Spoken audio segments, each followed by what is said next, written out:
जपानमधल्या एका माकडाच्या पिलाची कहाणी जगभरात व्हायरल होतीये. पंच त्याचं नाव. जन्मानंतर काही दिवसातच त्याची आई त्याच्यापासून दुरावली.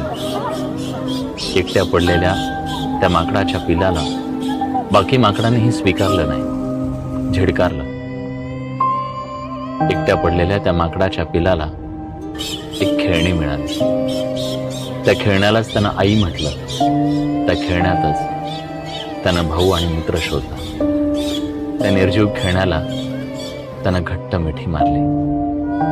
त्याच्या एकटेपणाची ही कहाणी आपल्याला सगळ्यांना एक गोष्ट सांगतेय, ते म्हणजे तुमच्याकडे कितीही पैसा असू द्या, कुठलीही गाडी असू द्या, कितीही फ्लॅट असू द्या, पण जर तुमच्याकडे तुमचा हक्काचा माणूस, त्याचं प्रेम आणि आधार